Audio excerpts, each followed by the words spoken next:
Good morning. ठीक है, right. 7 types of crystal system, उसमें ब्रेवियस लैटिसेस का थोड़ा सा एंड रह गया था ट्रिक के बारे में। तो अभी इसके लिए क्या ट्रिक था, पॉसिबल वेरिएशन के लिए क्या ट्रिक बताया था मैंने? पॉसिबल वेरिएशन के लिए ट्रिक क्या बताया था? एक नंबर बताया था, कौन सा नंबर था वो? 32, 42, नहीं, हाँ 32, 42, 111, 32, 42, 111 मीन्स पहले क्यूबिक क्रिस्टल में वेरिएबल पॉसिबल वेरिएशन 3 है, इसमें 2, इसमें 4, मोनोक्लिनिक में किती 2, मग ट्रायक्लिनिक मध्ये 1, हेक्सागोनल मध्ये 1, रोम्बोहायड्रल मध्ये 1, आणि ते 3 जे आहेत ते 3 कोणते आहेत रे? Simple, body centre and face center. Okay, इथं 2 आहेत तर सिंपल, बॉडी सेंटर. इथं 4 आहेत तर 4 बी राहणार. मग आता आपल्यापाशी 4 आहेत तर ते 4 बी लिहून घ्या. Simple, body centred, face centred, and centred. इथं 2 आहेत तर कोणते कोणते 2 आहेत? Simple and centre. और यहाँ पर एक है तो सिंपल रहेगा, यहाँ पर भी एक है तो वो सिंपल ही रहेगा. सिंपल मीन्स प्रिमिटिव, और यहाँ पर भी सिंपल है तो वो भी प्रिमिटिव. ओके, ये हो गया पॉसिबल वेरिएशन. और ये टोटल किए तो कितना हो रहा? टोटल 14 हो रहे. और इसको क्या बोलते हैं अपन? Bravais lattices. ओके, बाद में एज लेंथ देखा तो एज लेंथ के लिए ट्रिक क्या दिया था मैंने? एज लेंथ के लिए ट्रिक क्या था? 0, हाँ 1, 0, 1, 1, 0, 1, 2, 2, 1, 0. चांगला है का? आराम से सुनो. अब ये 0 का मीनिंग है, एजेस बोले तो क्या है? एजेस किससे डिनोट कर रहे आप? A B C. एंगल्स किससे डिनोट कर रहे? Alpha beta gamma. ओके, तो एजेस इथं फर्स्ट का है 0 आहे. 0 का मीनिंग ऐसा है कि सब बरोबर है, राइट. फिर 1 का मीनिंग क्या है? एक बरोबर नहीं है, मतलब A is equal to B but B is not equal to C, right. Third इसमें बाद में 2, 2, 2 है. देखो 2, 2, 2 मतलब कंटिन्यू 3 क्रिस्टल सिस्टम में कुछ भी सेम नहीं है. A is not equal to B, B is not equal to C. यहाँ पर भी same, A is not equal to B, B is not equal to C. यहाँ पर भी A is not equal to B, B is not equal to C. हो गया. बाद में 1 है. 1 का मीनिंग पता है ना? A is equal to B, B but B is not equal to C. और यहाँ पे 0 है. 0 है मीन सब बराबर है. A is equal to B, B is equal to C. Okay, ठीक है. हाँ राइट, यहाँ तक हो गया था. अब एंगल्स के लिए क्या दिया था मैंने? एंगल साठी काय दिलं होतं रे? ट्रिक दिलं होतं. हाँ नाही दे आहे. समान BN 23. तो मेरे साथ आएंगे तो बहुत से मेरे दोस्त तो आप बिलीविंग नेट के मना मत समझेंगे कि हमारा रिपोर्ट हुआ है. स्पीकर आप करा प्लीज. कहाँ है टीवी से आवाज है ना? कुछ भी नहीं बदला. लव वर्ड्स की वही क्यों क्यों क्यों उतनी ही लाउड, उतनी ही वियर्ड, उतनी ही बचा रहे. ओके, समान BN 2, 3. अब इसको अप्लाई करना है. देखो यहाँ फर्स्ट में समान बोल के लिखे. समान 3 वर्ड है, तो तिघासाठी काय करा माहित आहे? समानचं मीनिंग 3 घ्या. म्हणजे alpha is equal to beta, beta is equal to gamma is equal to 90 degree. समान मतलब 3 कंटिन्यू आना. A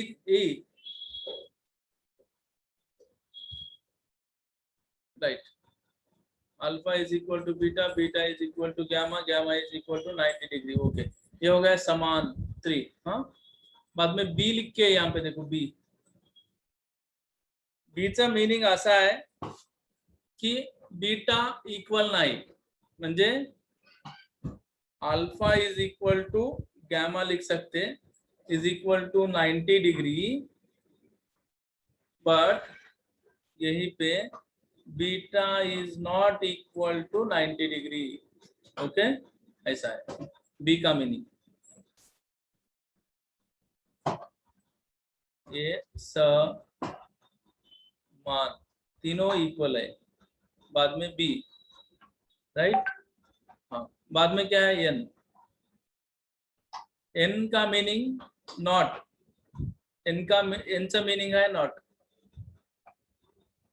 B stand for beta, N stand for not equal, कौन सा भी इक्वल नहीं है, मतलब इसका meaning alpha is not equal to beta, beta is not equal to gamma and gamma is not equal to 90 degree, right. त्याच्यानंतर काय आहे, टू आहे इथं, टू टू टू आहे, टू चा मीनिंग दोन इक्वल आहेत, alpha is equal to beta is equal to 90 degree, but gamma is equal to 120 degree. हे थोडासा आठवण ठेवा टू चा मीनिंग। आणि इथं 3 आहे, नेक्स्ट 3 मीन्स सब बरोबर आहे, alpha is equal to beta, beta is equal to gamma, but is not equal to 90 degree, असं आठवण ठेवा। एक्झाम्पल दिलं तर तुम्हाला खूप सारे एक्झाम्पल्स नोट्स मध्ये देऊन आहेत, NeSeL ला झिंक ब्लेंड आहे, ZnS कॉपर आहे, सेकंड याला एक्झाम्पल TiN 3 आहे, SnO2 आहे, राइट। असे एक्झाम्पल्स देऊन आहेत। तिसऱ्याला एक्झाम्पल रॉम्बिक सल्फर आहे, KNO3 आहे, बेरियम सल्फेट, राइट। चौथ्याला मोनोक्लिनिक सल्फर देऊ शकता, sodium sulphate hydrated Na2SO4 .10H2O, okay.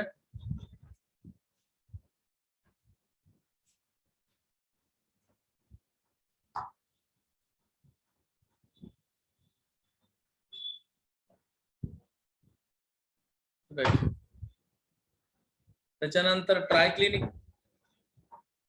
Examples आहेत ना तुमच्या नोटबुक मध्ये देऊन, K2Cr2O7, potassium dichromate, copper sulphate, त्याच्यानंतर H3BO3 हायड्रोबोरिक ऍसिड, ह्याच्यासाठी ग्राफाइट आहे एक्झाम्पल, ग्राफाइट आहे, झिंक ऑक्साइड आहे एक्स्ट्रा। त्याच्यानंतर इथं लास्ट वन मध्ये एक्झाम्पल आहे कॅल्साइट, कॅल्शियम कार्बोनेट देऊ शकता, आणि HGS सिन्नाबार म्हणतात त्याला, HGS। ओके, क्लियर आहे स्टुडंट? SR नो एवढं क्लियर आहे? Yes, sir. ट्रिक आठवण ठेवा प्लीज, सांगायलो असं रटल्यानं कधी येत नाही तुम्हाला। एक्झाम मध्ये असं विचारते, एक क्वेश्चन देतो मी, बघा एक क्वेश्चन देतो तुम्हाला,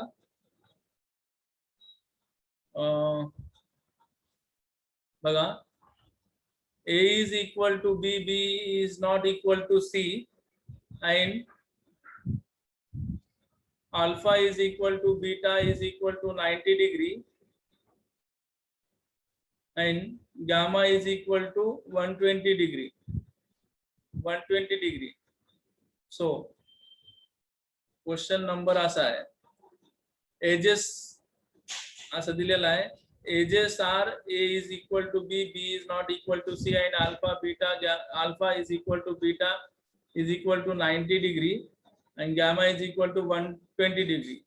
So type of crystal lattice, type of crystal system. अभी आता हे दिलेलं इन्फॉर्मेशन कुणाला बिलोंग्स करते, ऑप्शन द्यायलो, A cubic, B monoclinic, C triclinic, D hexagonal. असं विचारते एक्झाम मध्ये 100% असं डायरेक्ट क्वेश्चन येते. सांगा ऑप्शन. D. Hexagonal. हाँ हेक्सागोनल डी. देखो अभी A is equal to B but B is not equal to C. Axes में एजेस दो बराबर है, तीसरा बराबर नहीं है. और एंगल्स देखे तो अल्फा बीटा इक्वल है और दोनों 90 डिग्रीज के बराबर है और गामा इज इक्वल टू 120. तो ऐसा क्रिस्टल सिस्टम कौन सा है? हेक्सागोनल ही तो है कि नाही? Yes, sir. असं तर तुम्हाला ट्रिक असेल तर लवकर लवकर ट्रिक ना हे आन्सर करता येते ना. ओके, एवढं क्लिअर आहे आता.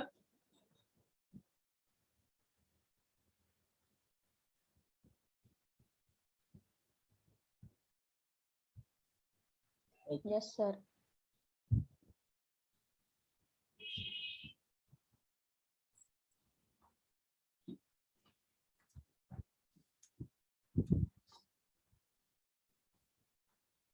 तो अभी थोड़ा सा एक थेरोटिकल पोर्शन है, थोड़ा सा इंपॉर्टेंट है. Difference, right. आपको पता है तो बताओ. Distinguish between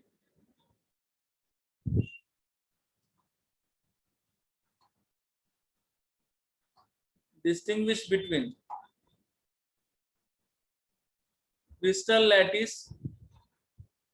and unit cell. Important है ये. देखो एक तरफ क्रिस्टल लैटिस और एक तरफ यूनिट सेल. तो ये दोनों में आपको एटलीस्ट 2-4 पॉइंट्स तो डिफरेंस बताना है.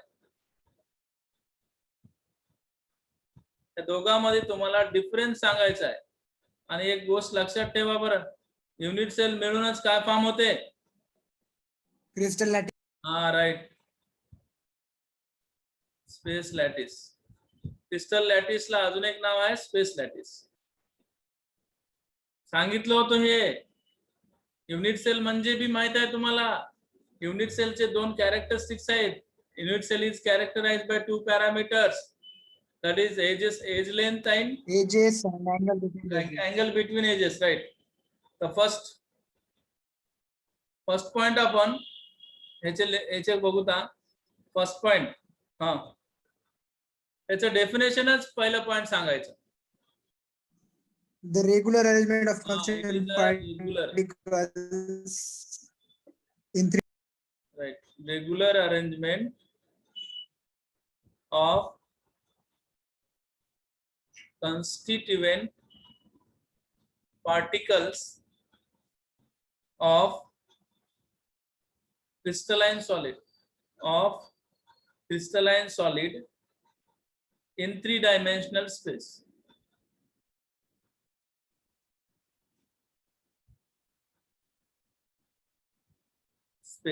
Okay. इकडे काय डेफिनेशन आहे बघू. It is a smallest Repeating structural unit. Okay. Repeating structural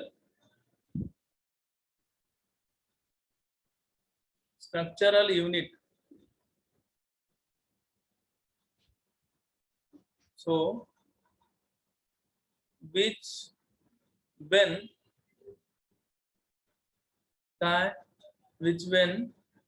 repeated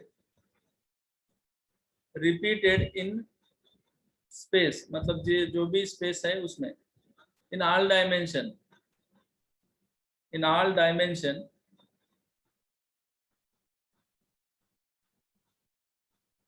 generate क्या फॉर्म होता? क्रिस्टल लॅटिस ही तो फॉर्म होता है. यूनिट सेल म्हणलं तर माहिती आहे ना, it is the smallest geometrical और structural unit of crystalline solid. और एक बात आराम से याद रखो, क्रिस्टल लैटिस मतलब it is a regular arrangement of constituent particles of crystalline solid in a 3-dimensional face.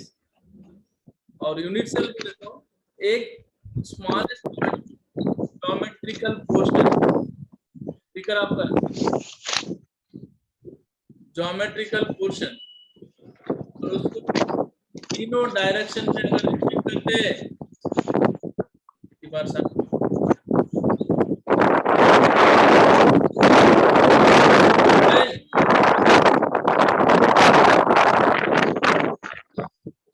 Delete करून टाक तो सांगायलो इथून।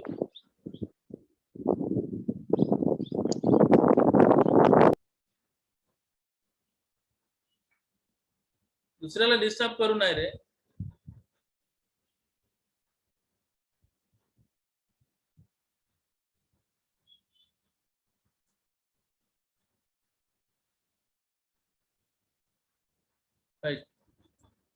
क्रिस्टल लॅटिस, युनिट सेल, हे डिफरन्स झाला। Regular arrangement of constituent particles का आहे, क्रिस्टल लॅटिस आहे। आणि स्मॉलेस्ट रिपीटिंग स्ट्रक्चरल युनिट का आहे, युनिट सेल आहे। आणि त्याला आपण तिन्ही डायरेक्शन मध्ये रिपीट करत गेलं, तिन्ही डायमेन्शन मध्ये आपण रिपीट केलं X Y Z axis through, तर आपल्याला काय फॉर्म होते, क्रिस्टल लॅटिस फॉर्म होते। Okay right. Next, it is a made up of a large number of unit cell. हे कशाने फॉर्म झालेला आहे, it is a made of a large number of unit cell, है की नाही, unit cell नंतर form झालेला आहे। इकडे काय लिहिता, हे कशाने फॉर्म झालेला नाहीये, it is one fundamental unit, it is one fundamental unit आहे, ते स्वतःचा आहे, म्हणजे ते कशाने फॉर्म झालेला नाही, युनिट ऑफ क्रिस्टल लॅटिस। हे मिळूनच हे फॉर्म झालेला आहे, which possess all the properties of crystal, which possess all the properties of crystal। बघा इकडे आहे का, पहिला पॉइंट क्लियर आहे, दोघांचं डेफिनेशन सांगितले। दुसरा पॉइंट काय सांगितले, crystal lattice is a made up of large number of unit cell. और फिर अब यहाँ पे ऐसा नहीं बोलना है कि unit cell is made up of, नहीं, ये सेल्फ क्या है, एक फंडामेंटल यूनिट है किसका, क्रिस्टल लैटिस का। और जो भी प्रॉपर्टी क्रिस्टल लैटिस की है वही प्रॉपर्टी यूनिट सेल की होगी, और यूनिट सेल की जो प्रॉपर्टी है वही प्रॉपर्टी क्रिस्टल लैटिस की होगी। कारण क्रिस्टल लॅटिस बनलं म्हणजे क्रिस्टल लॅटिस जे युनिट सेलला फॉर्म झालं तेच प्रॉपर्टी क्रिस्टल लॅटिस शो करणार, आणि क्रिस्टल लॅटिस जे प्रॉपर्टी शो करायला तेच प्रॉपर्टी ते युनिट सेल शो करणार। Clear? Yes, okay. Next, crystal lattice is defined in terms of properties of unit cell. आता सांगितलं, अगर किसी भी क्रिस्टल लैटिस को डिफाइन करना है तो in terms of unit cell के फॉर्म में डिफाइन करना होगा। मतलब जैसा यूनिट सेल वैसा वो क्रिस्टल लैटिस को शेप आ जाएगा ना। क्रिस्टल लैटिस म्हणजे यूनिट सेल आपण कोणत्या टाइपचा यूनिट सेल घ्यायला, फॉर एग्जांपल के लिए आपने बॉडी सेंटर्ड यूनिट सेल लिया, और body centre unit cell use करके अगर आपने क्रिस्टल लैटिस फॉर्म किया, तो वो क्रिस्टल लैटिस को कौन सा नाम देंगे, बॉडी सेंटर्ड क्यूबिक लैटिस बोलेंगे। Body centred cubic. हाँ, अगर आपने face centred unit cell use किया, अगर आपने फेस सेंटर यूज करके अगर क्रिस्टल लैटिस फॉर्म किया, तो आप उसको कौन सा नाम देंगे, एफसीसी, है कि नहीं। तो इसलिए क्या बोलने का अभी यहाँ पे तीसरा point, crystal lattice is defined in terms of properties of unit cell। Okay, हाँ, इधर unit cell describe the fundamental properties. Unit cell क्या करता है, क्रिस्टल लैटिस की प्रॉपर्टी डिस्क्राइब करता है, right. Unit cell describes the fundamental properties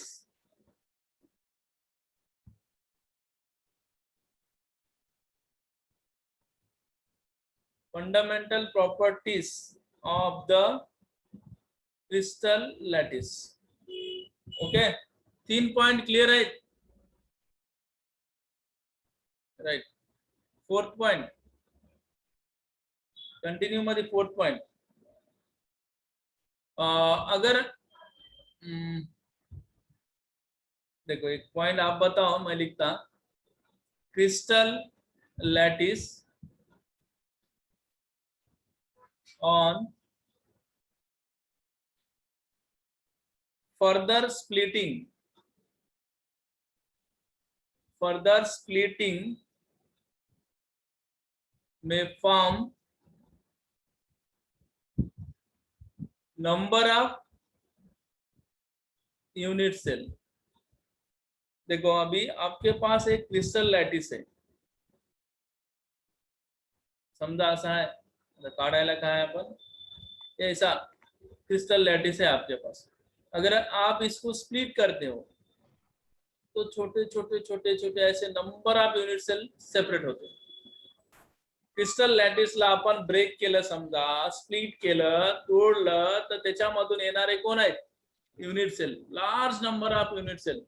मतलब जितने यूनिट सेल से वो क्रिस्टल लैटिस फॉर्म हुआ है, अगर क्रिस्टल लैटिस को ब्रेक करते हो तो उतने ही नंबर ऑफ क्या फॉर्म होते हैं, यूनिट सेल सेपरेट हो जाते हैं, राइट. बट युनिट सेलला आपण फर्दर ब्रेक करू शकता का, एसआर नो, एवढं सांगून द्या. क्रिस्टल लॅटिसला तुम्ही स्प्लिटिंग करू शकता, ब्रेक करू शकता, आणि क्रिस्टल लॅटिसला तुम्ही ब्रेक केलं तर काय फॉर्म होते, युनिट सेल फॉर्म होते. पण तुम्ही युनिट सेलला स्प्लिट करू शकता का, नो. No, sir. हाँ, so unit cell cannot be further subdivided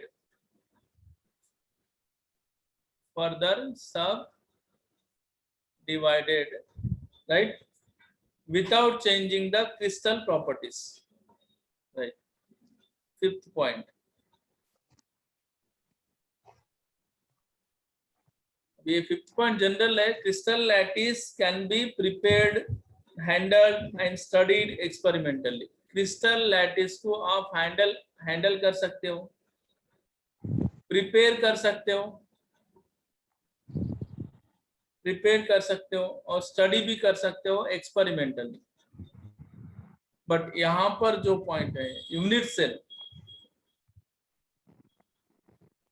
cell जो है वो हाइपोथेटिकल है,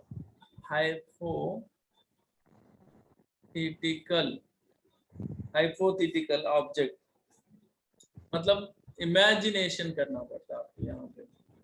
हाइपोथेटिकल, ऐसा होगा, ऐसा होगा, ये ऐसा होगा, ये ऐसा है, क्योंकि आप देख नहीं सकते हो यूनिट सेल, इतना स्मॉल पार्टिकल है, इसलिए हाइपोथेटिकल है. और क्रिस्टल लैटिस को आप हैंडल कर सकते हो, प्रिपेयर कर सकते हो, स्टडी कर सकते हो एक्सपेरिमेंटली.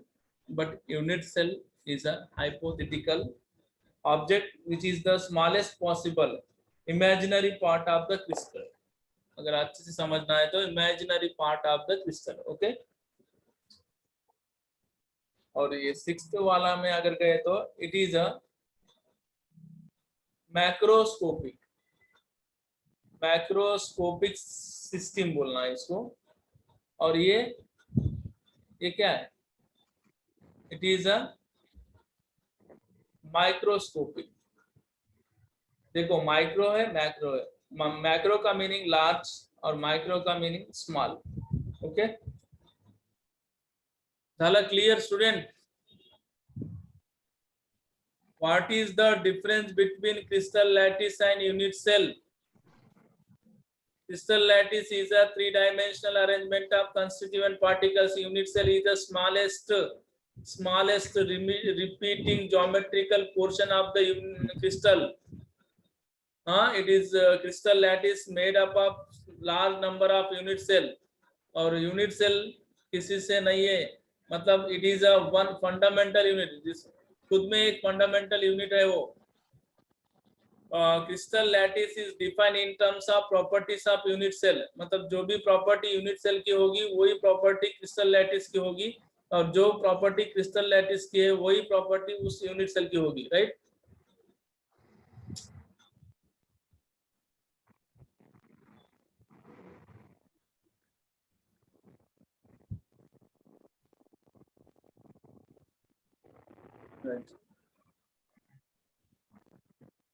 ये होगा डिफरेंस. राइट. हाँ, अभी अपना न्यू टॉपिक है, इंपॉर्टेंट है यहां से. Calculation of number of items. इथून क्लास तुम्ही प्रेझेंट राहिले, क्लास रेग्युलर केलं तर समजते हे टॉपिक, अदरवाइज समजत नाही. मी एकच युनिट सेल घेतो आणि त्याच्यामध्ये कॉर्नरवर 8 पार्टिकल्स आहेत, बट लास्टला फायनली एकच म्हणतो.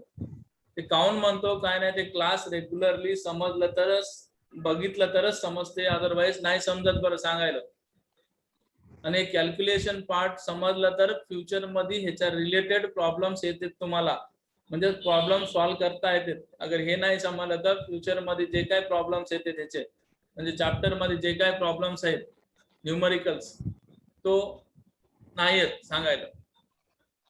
इसलिए अच्छे से समझो और सुनो, कुछ डाउट है तो पूछते जाओ. Calculation of number of items or particles. Calculation of number of items or particles per unit cell.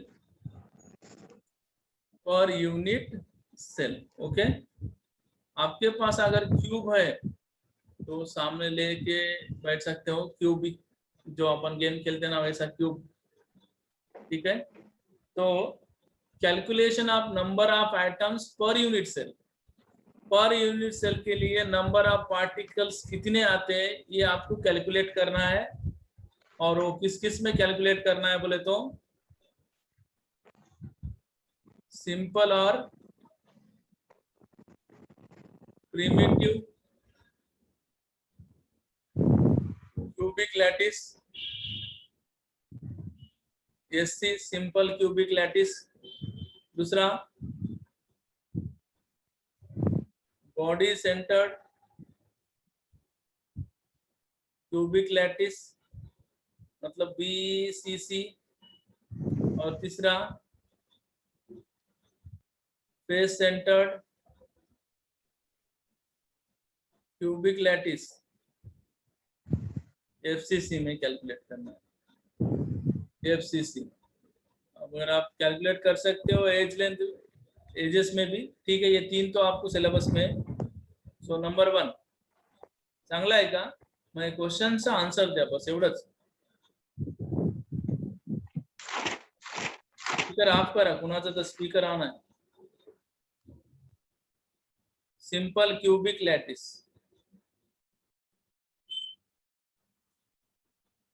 अब इसके लिए आपने सिंपल क्यूबिक बोल रहे, सिंपल क्यूबिक म्हणाले तुम्ही, तर सिंपल युनिट सेलच यूज करणार ना तुम्ही. अगर आप बॉडी सेंटर्ड बोलते हो तो body centred unit cell use करना है. आप सिंपल बोल रहे हो तो सिंपल यूनिट सेल यूज करना होगा आपको. तो यही तो डेफिनेशन है सिंपल यूनिट सेल की. क्या है simple unit cell? What is primitive unit cell? बताओ, जल्दी बताओ. प्रिमिटिव यूनिट सेल म्हणजे काय रे? Constituent particle present only on corner position. Right. Constituent particles present only on corner. Right. Okay. तो ये होगा आपका simple unit cell. Simple unit cell. Right. माझ्यासोबत थोडं डिस्कशन करा. आता या सिंपल युनिट सेल मध्ये हर एक कॉर्नर वर एक एक आयटम प्रेझेंट आहे की नाही? तर किती कॉर्नर्स आहेत?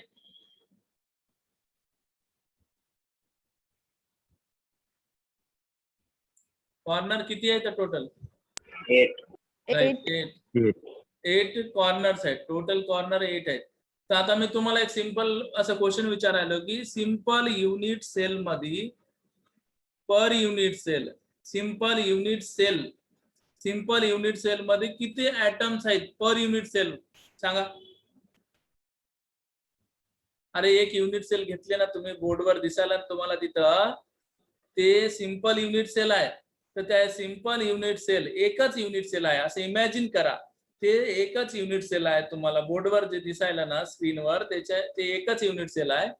तर त्या युनिट सेल मध्ये किती ऍटम्स आहेत? 8. 8. ओके, ये बात सही है अभी, ठीक है. अभी ये सिंगल है, माइंड में रखो जब ये सिंगल होता है, हाँ सिंगल है, अगर ये यूनिट सेल सिंगल है ऐसा बाजू में रख दिए एक सिंगल, तो number of atoms per unit cell कितने दिख रहे आपने को? किती दिसायले रे? 8 दिसायले ना? हाँ राईट. आता आपण ह्याला काय करूता, ह्याला लॅटिस मध्ये बघू, क्रिस्टल लॅटिस मध्ये. मतलब आपके पास एक सिंपल यूनिट सेल था ऐसा, ये वाला,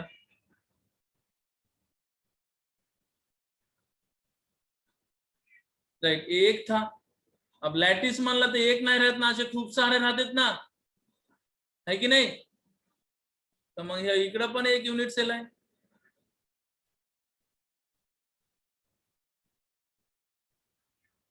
दोन झाले. मग इकडं पण असं एक राहणारच ना रे, खाली पण राहणार असं.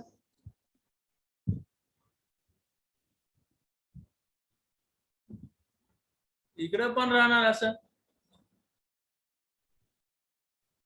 ओके, आता बघा एक मिनिट, ते अंड्याचे ट्रे राहतात ना, एगचे, एकावर एक एकावर एक एकावर एक ट्रे ठेवून राहतात ना, सेम तसंच आहे ना आता हे. तर मला सांगा, समजा हे बघ इथे एक पार्टिकल आहे, इथलं ये वाला एक पार्टिकल आहे, राईट. तर हे बघ ह्याच्या इकडं पण युनिट सेल आहे, इकडं पण युनिट सेल आहे, इकडं पण युनिट सेल आहे, इकडं पण युनिट सेल आहे. ओके, म्हणजे फर्स्ट लेयर मध्ये एक पार्टिकल त्याच्या स्वतःच्या लेयर मध्ये किती युनिट सेल मध्ये चाललं ते? 4 ना. अरे इथे एक बॉक्स होता ना रे आपला, असं एक युनिट सेल होता ना असं. यहाँ पर अपना एक यूनिट सेल है, यहाँ पे एक पार्टिकल है. तो ये जो पार्टिकल है इसका जो पार्ट है ये यूनिट सेल में भी आ रहा, इधर वाले यूनिट सेल में भी जा रहा, इसके साइड वाले में भी जा रहा है. ऐसा मतलब जहां पर ये पार्टिकल है वो कितने यूनिट सेल में कंट्रीब्यूशन हो रहा सांगा ना रे? 4 राइट, 4 ना. मतलब एक पार्टिकल, मतलब एक पार्टिकल जहां पे है ना कॉर्नर पे, वो कितने यूनिट सेल में कंट्रीब्यूशन हो रहा? 4 हो रहा कि नहीं? मतलब जो Yes, लेयर sir. को, हाँ सांगा, मतलब जिस लेयर में वो पार्टिकल है उसी लेयर में कितने यूनिट सेल में शेयरिंग हो रहा हो? 4 राइट. तो उसके ऊपर वाले, मतलब आता हे बघ इकडे आहे, फर्स्ट फ्लोर आहे, सेकंड फ्लोर आहे, थर्ड फ्लोर, फोर्थ, असं राहते ना रे क्रिस्टल लॅटिस एकावर एक. तर म्हणजे जिथं हे पार्टिकल आहे तिथं 4 हिस्स्यामध्ये चाललंय हे, ह्याच्या वरी 4 आहेत ना मग अजून. तर टोटल म्हणजे एक पार्टिकलला किती युनिट सेल शेअरिंग करायले? 8. 4. 8 ना, 8 कर रहे ना. ठीक है, अभी नहीं समझ रहा हूँ तो आपके पास एक मिनिट इकडे बघा आता थोडं समजून घ्या, थोडं कोशिश करा इथं, कारण हे इम्पॉर्टंट आहे बरं.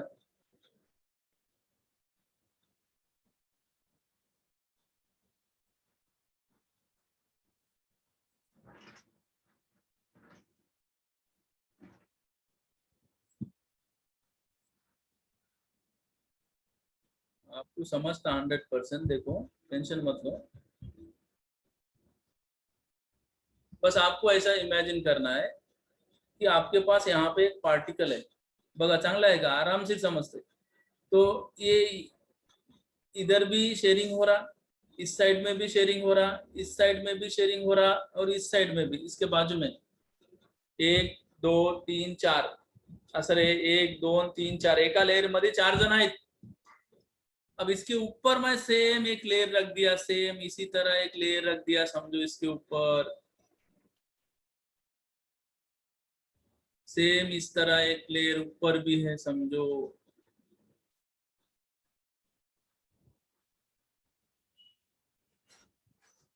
तो ये पार्टिकल अब कितने कितने यूनिट्स में जा रहा है, जहां पे था वहां पे 4 हिस्सों में जा रहा था, उसके ऊपर भी 4 यूनिट सेल है तो उधर भी जाएगा ना वो.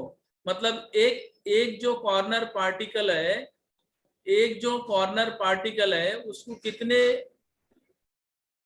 यूनिट सेल शेयर कर रहे हैं,